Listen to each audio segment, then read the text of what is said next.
या निर्णयाचं मी मनापासून स्वागत करतो। जो शब्द माननीय मुख्यमंत्री देवेंद्रजींनी जैन समाज बांधवांना दिला होता,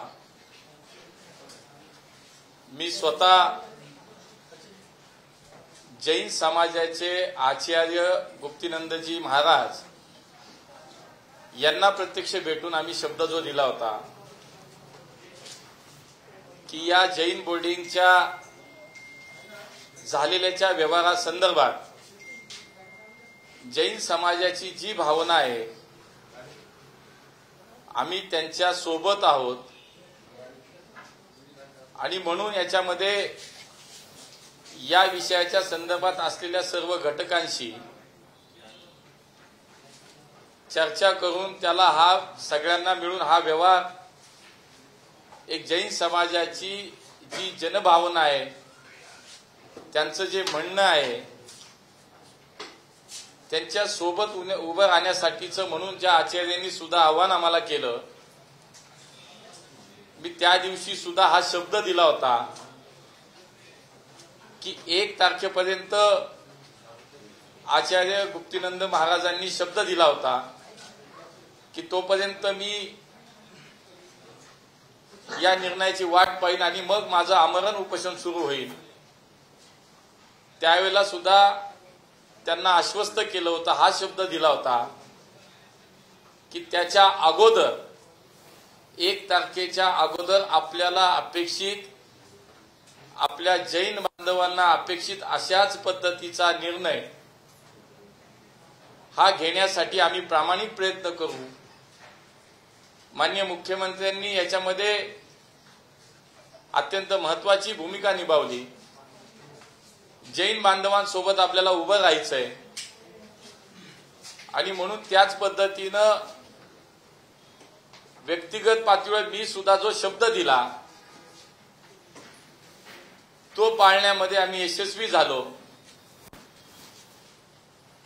विकसकानं ट्रस्टीला पत्र दिलं, ट्रस्टीनं प्रस्ताव दाखल केला आणि आज धर्मादाय आयुक्तांनी त्याच्या संदर्भातला निर्णय दिला आणि हा व्यवहार रद्द झाला।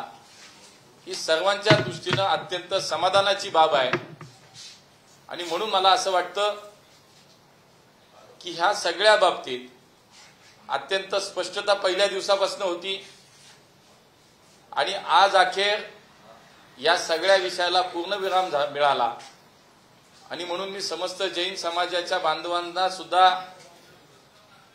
धन्यवाद देईन, अभिनंदन करेन की इकडून तिकडून कुठून ना कुठून राजकीय आरोप प्रत्यारोप या सगळ्या याच्यामध्ये जे होत होते, पण अगदी पहिल्या दिवसापासून या पुण्यातल्या जैन बांधवांनी कधीही व्यक्तिगत स्वरूपात माझं नाव कधीच घेतलं नाही, कारण त्यांनाही माहिती होतं की याच्यामध्ये सत्य काय वास्तव काय आहे। पण ठीक आहे, झालं ते झालं, मला आता काही त्याच्यावरती बोलायचं नाही। पण एकच आहे की जे जैन बांधवांना हवं होतं त्या पद्धतीचा निर्णय होण्यासाठी म्हणून जे काही आम्ही सगळ्यांनी मिळून प्रयत्न केले, जे आचार्य गुप्तीनंद महाराजांना जे अपेक्षित होतं तशा पद्धतीचा आज निर्णय झाला आणि मला असं वाटतं हे सगळ्यांसाठीच अत्यंत चांगलं आणि समाधानाची बाब आहे। याच्यामध्ये तुम्ही म्हटलात की राजकीय आरोप करतो ते बाजूला जरी ठेवले तर हा व्यवहार रद्द होणं की नामुष्की नाही। मला असं वाटतं की जैन समाजाची भावना लक्षात घेऊन सगळ्यांनी तो विचार केला की हा व्यवहार रद्द झाल्यानंच सगळ्यांचं समाधान होईल आणि म्हणून मला असं वाटतं की त्याच्याकडे आता वेगळं काही नजरेने पाहण्यापेक्षा जो एक संघर्ष निर्माण झाला, समाज रस्त्यावरती आला आणि त्यांचं म्हणणं आहे की बाबा इथं बोर्डिंग आहे, मुलांच्या शिक्षणाची व्यवस्था होते, राहण्याची व्यवस्था होते शिक्षणासाठी आलेल्या मुलांची, तर तेच राहावं आणि त्याचाच विचार कदाचित एकूण जनभावना लक्षात घेता विकसक आणि ट्रस्टींनी घेतला आणि म्हणून त्यांनी केलेला व्यवहार आता त्या दोघांनी आपापसामध्ये त्यांच्या समन्वयातनं त्यांनी रद्द केला धर्मादाय आयुक्तांच्या माध्यमातून। मला असं वाटतं उलट ते चांगलं झालं।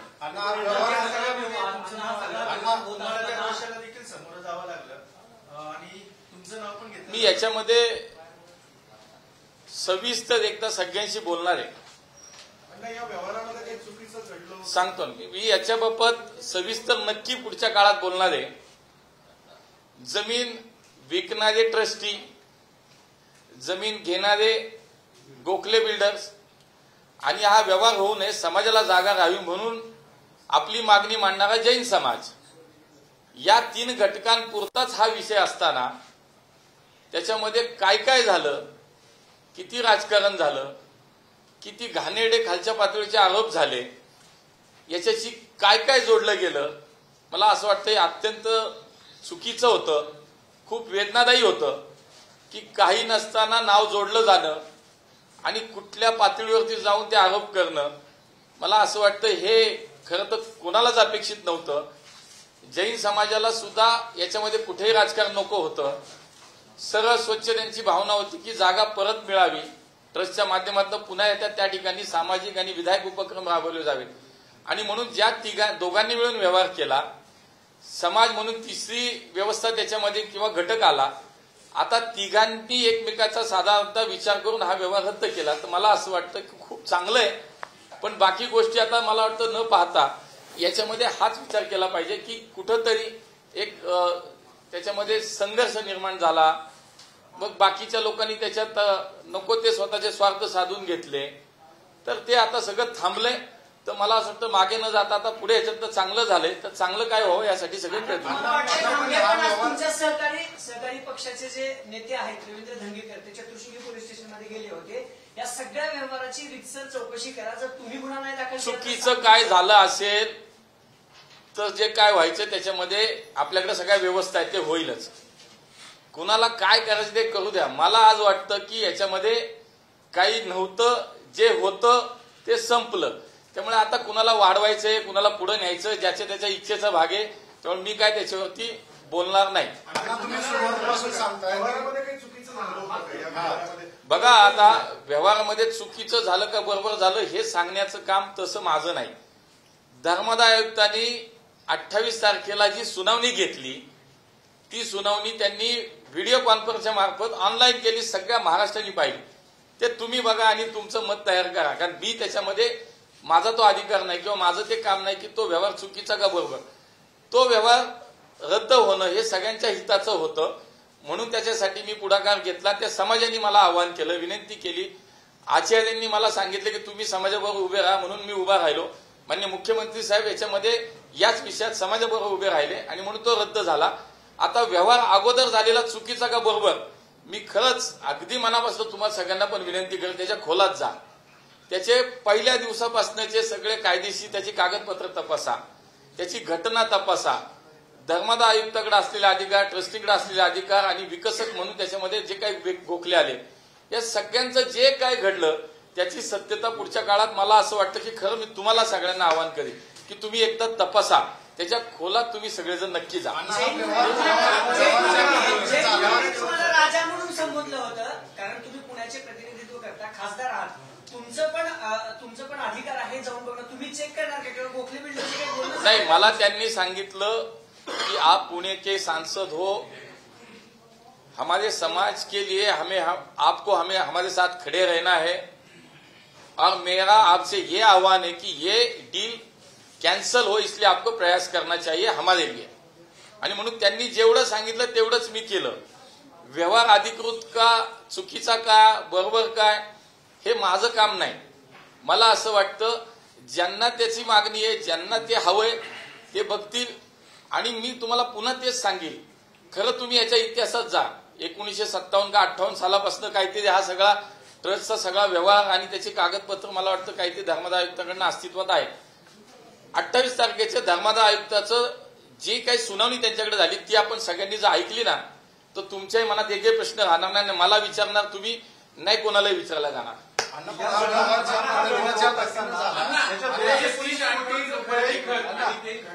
मी स्वतः त्याची बातमी केली, त्यात स्पष्ट लिहिलेलं आहे की जागा विकता येत नाही. त्याच्या घटनेत पण लिहिलेलं आहे तुम्हाला जर तुम्ही कर्जबाजार झाला, पैसे नसतील तर जागा भाड्याने. त्याची कायदेशीर मला काय वाटतं हा विषय ट्रस्टचा आहे. ट्रस्ट आणि जैन समाज हे बघून घेतील ना. म्हणजेच काय ऐका ना, चुकीचं ते बघतील. ट्रस्टनी जागा विकायची का नाही विकायची, कायद्यात आहे की नाही, चुकीचं का बरोबर, हे ट्रस्ट आणि समाज, जैन समाज ज्यांनी याच्यावरती ऑब्जेक्शन घेतलं ते बघतील ना. त्याच्यामध्ये मुरलीधर मोहचा विषयच नाही ना. मुरलीधर मोहचा विषय कुठे येतो त्याच्यात? या सगळ्या प्रकरणावरती तुमचं बदनामी का केली आणि तुम्हाला बदनाम कोणी केलं या मागे कोण? पक्षातले बाहेरचे पक्षातले की बाहेरचे? आमदार पण बोलत होते. नाही, सगळे माझा पक्ष माझ्या सोबत होता, माझे मुख्यमंत्री माझ्या सोबत होते. सांगतो, मला असं वाटतं की पुढच्या काळात भविष्यामध्ये 100% मी तुम्हाला हे इत्तमभूत माहिती पहिल्या दिवसापासून शेवटच्या दिवसापर्यंत काय झालंय मी नक्की देणार आहे. वेळ येऊ द्या. ऐका, एकानी आता बदनाम माझं नाव का घेतलं, मला का याच्यात ओढलं, रोज सकाळी तुम्हीच लोक ज्यांना भेटत होते त्यांनाच विचारा ना. आता हे माझं काहीच मला माहित नाही. त्यामुळे ज्यांनी केलं, का केलं, कागद घ्या, एकदा तपासा. मी किती वेळा आपल्याला सांगितलं की बोलायचं बोलू द्या कुणाला, हे व्यक्ती स्वातंत्र्य आहे, ही लोकशाही आपली. स्वतंत्र भारतामध्ये ही आपल्या लोकशाही आहे, प्रत्येकाला तो अधिकार आहे, कोणी काही बोलावं. पण बोलताना ज्यावेळेला प्रसार माध्यम त्याची बातमी करतात, प्रसिद्धी करतात, एकदा, दोनदा, तीनदा, रोज कधीतरी एकदा पुरावा पाहायला पाहिजे, तपासला पाहिजे. वास्तव काय, सत्यता काय एकदा तपासावी. इथून पुढे तरी कमीत कमी माझी अपेक्षा आपल्या सगळ्यांकडनं ही राहील.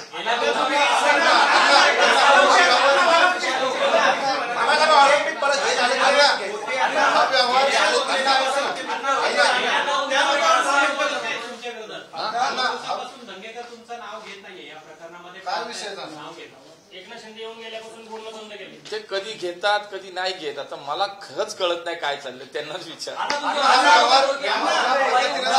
तुमच्याकडून 197 कोटीचं नुकसान झालं. तुम्ही एअरपोर्ट अथॉरिटी ऑफ इंडियाच्या सोशल मीडियावरती जा. त्यांनी लीगल नोटीस पाठवण्याचं त्याच्यामध्ये सांगितलंय, स्पष्टीकरण दिलंय. काय चाललंय, अरे कुठलं काय जोडताय कशाला, तर ती सुद्धा नोटीस बघा. माझा काय संबंध आहे त्याच्याशी, तुम्ही एकदा पूर्ण माहिती घ्या. कोणी काय उठतं सोशल मीडियाला टाकतं आणि त्याच्या आपण लगेचच बातमी करतो, विचारतोय खरं सांगायचं. त्यांनाच विचारा, कागद घ्या. नाही आलो. मला लक्षात घ्या माझी अडचण काय होणार आहे. ज्या पुणेकरांनी माझ्यावरती विश्वास ठेवलाय, गेले 30 वर्ष माझ्या सार्वजनिक जीवनामध्ये माझ्यासोबत माझे पुणेकर उभे राहिले. मी 4 वेळा नगरसेवक झालो, महापौर झालो, खासदार झालो. माझ्या लोकांचा माझा विश्वास आहे. इलेक्शनच्या निवडणुकीच्या काळात पण असेच आरोप होत होते खालच्या स्तरावर जाऊन. पुणेकरांनी काय निर्णय केला, पुणेकरांचा माझ्यावरती विश्वास आहे. जैन समाजाने माझ्यावरती कधी व्यक्तिगत माझं नाव घेऊन कधी टीका केली कुणी, जे राजकारणी त्यांनी केले. त्यामुळे मला त्याच्यात जायचं नाही. त्यामुळे मला काही फरक पडत नाही. माझा पक्ष माझ्यासोबत आहे, आमचे कार्यकर्ते खंबीर आहेत, ते ठाम आहेत, पुणेकर माझ्यासोबत आहे. त्यामुळे मला त्याची काही चिंता नाही. लास्ट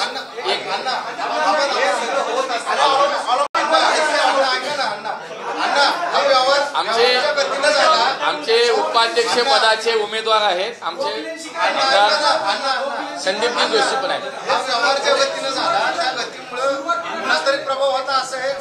ऐका ना, चुकीचा वापर केलाय का? नाही, मी तुम्हाला सांगतो. बघा आजही आता यांनी खूप चांगला प्रश्न विचारला की व्यवहार गतीनं झाला आणि मग तुम्ही काय केलं.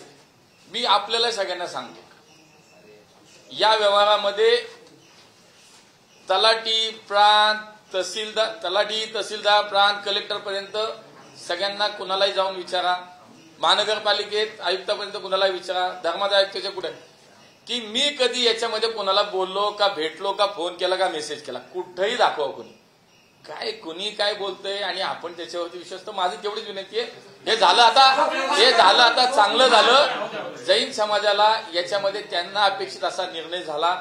मुख्यमंत्री साहेब असतील, आम्ही सगळे असू, याच्यामध्ये आम्ही जैन समाजाला जे आश्वस्त केलं होतं की आम्ही तुम्हाला न्याय मिळवून देऊ, त्याच्यामध्ये तुम्हाला अपेक्षित असा निर्णय होईल. त्यासाठी विकसक असलेला, मी सांगितलं ना, कुठं नाही म्हणलं बाबा, तो मित्र कालही होता आज आहे, त्यालाही सांगितलं की बाबा ही जनभावना लक्षात घे. तोही म्हणाला की जनभावना तर आहेच आहे, पण या सगळ्या प्रकारात माझी सुद्धा मानसिकता अशी झाली की माझं काही चूक नसताना माझ्यावरती इतके आरोप झाले. त्यामुळे मलाही आता तुम्ही सांगता आम्ही सगळे ऐकू. त्यामुळे त्यांनी सुद्धा त्याच्यातनं लगेच माघार घेऊन पत्र दिलं, ट्रस्टींची त्यांची बोलणी झाली आणि तो विषय संपला. मला असं वाटतं आता पुढं नाही जायला पाहिजे, मागे नाही बघायला पाहिजे. झाले, चांगलं झालंय, विषय संपलेला. त्यांचं नुकसान झालं का गोखलेंचं? मला वाटतं ते आणि ट्रस्टी याच्यामध्ये खरंच दोघं एकमेकाशी बोलून हा विषय संपवतील अशा ऑलिम्पिक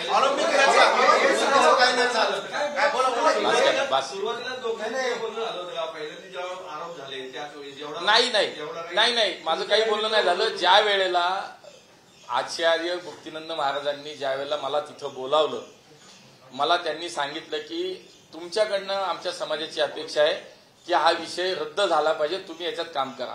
आणि मग मी सांगितलं आणि मी त्यांनाही सांगितलं होतं की मी सांगेन, बाकी हा समाजाची भावनाही लक्षात आणून दे आणि हा व्यवहार रद्द होण्यासाठी मी प्रयत्न करेन. ते झालं. भाजपची एक टीम त्यांना मदत करते असं सातत्य आहे का? अशी कुठली एक टीम त्यांना मदत? तुम्ही शोधून द्या मला. मी सांगितलं या सगळ्या प्रकारात माझा पक्ष, माझे नेते, पुणेकर हे माझ्या सोबत होते आणि ते कायम राहणार. पवार एकाच पदासाठी या निवडणुकीला उभे आहात, तर महायुतीमध्ये तुम्ही आहात, तर निवडणूक लढवण्यावरती तुम्ही ठाम आहात का, की दोघांपैकी एकाने कोणी माघार घ्यायची याबद्दल काही चर्चा सुरू आहे? नाही, याच्यामध्ये खरं तर राज्याचा कारभार, राजकारण या सगळ्या याच्यामध्ये महायुती म्हणून आम्ही सगळे काम करतोय. जितका मी देवेंद्रजींचा आदर करतो तितकाच मी अजितदादांचाही करतो. माझ्यापेक्षा खूप ज्येष्ठ आहेत ते, त्यामुळे अजितदादांच्या विरोधात असं कुठेही त्याला स्वरूप नाही. मागच्या काही काळामध्ये ज्या ऑलिम्पिक असोसिएशनमध्ये काही चुकीच्या गोष्टी झाल्या, तिथले सचिव आणि बाकी लोकांनी केल्या, तर आमचं हेच म्हणणं होतं की थोडंसं दादांनी त्याच्यात लक्ष घालून ह्या गोष्टी जर दुरुस्त केल्या तर आम्हाला कुठल्याही निवडणुकीमध्ये लढायचंय नाही, आम्हाला निवडणूक लढायची नाही.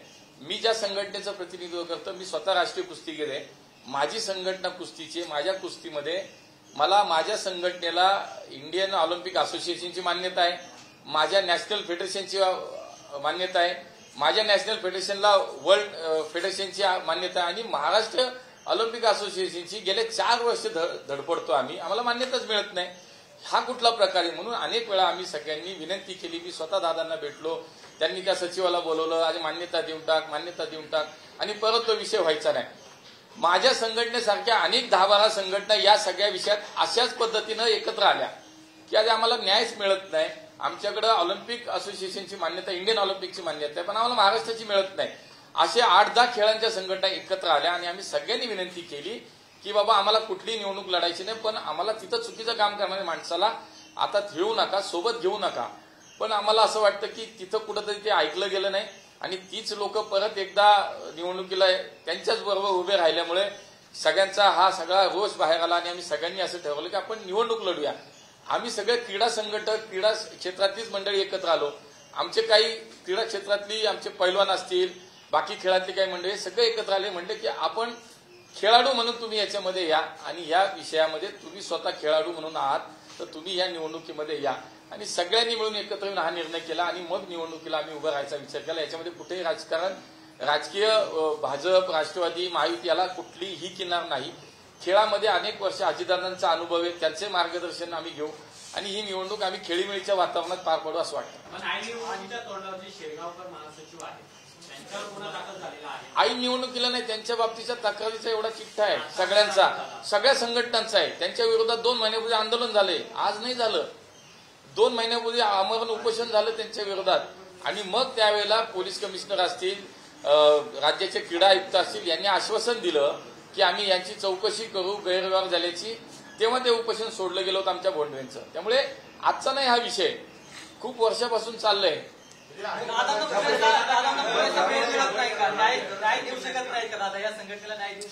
आमचा व्यक्तिगत काही आमचा आरोप नाही दादांवरती. आमचे नाही, मला असं वाटतं तुम्हीच बोलता, मला बोलू तर द्या. मंदार सर काय सक्षम नाही आहेत का शिरगावकरांवरती कारवाई करायला किंवा ज्यावेळेस हे सगळं प्रकरण घडलं भ्रष्टाचार? आमचा मुद्दा एकच आहे अजूनही की अजितदादांबद्दल आमचा कधीही आक्षेप नव्हता. त्यांच्या कामाबद्दलही आमचं म्हणणं नाही. त्यांनी खरंच खूप चांगलं काम ते करतायत. 3 टर्म त्यांच्या झालेल्या आहेत. त्याच्यामध्ये आता चुकीच्या माणसांना बाजूला ठेवलं पाहिजे होतं. चांगली 4 माणसं घ्या, एवढंच आमचं म्हणणं होतं. पण ते झालं नाही ना, दुर्दैवानं झालं. पाठिंबा मिळतोय का या सगळ्यामध्ये? मी तुम्हाला आज सांगतो की खूप मी म्हणालो तसं की मागच्या काही काळामध्ये खूप काही संघटनांच्या बाबतीत तिथल्या या सचिवांनी त्यांच्या काही सहकार्यांनी खूप चुकीच्या पद्धतीने त्यांच्याशी वागलेत, त्यांची हॅरेसमेंट झाली, संघटनेला मान्यता देणं, बाकी 4 गोष्टीचा इतर गोष्टींचा चुकीचे विषय करणं हे खूप सगळ्यांच्या लक्षात येत होतं आणि त्यातनं हा उद्रेक झालाय. याच्यामध्ये कुठलाही राजकारण म्हणजे करायचंय आणि मग त्या पक्षाचा आणि त्या संघटनेचा नेत्याचा असा विषय नाही. आम्हाला राज्यातली क्रीडा संघटना, ऑलिम्पिक संघटना ही एक सरकार आणि क्रीडा संघटना याच्यातला एक समन्वय साधणारी एक सक्षम अशा पद्धतीची एक असोसिएशन आहे, एक संस्था आहे, हीच आमची भावना आहे.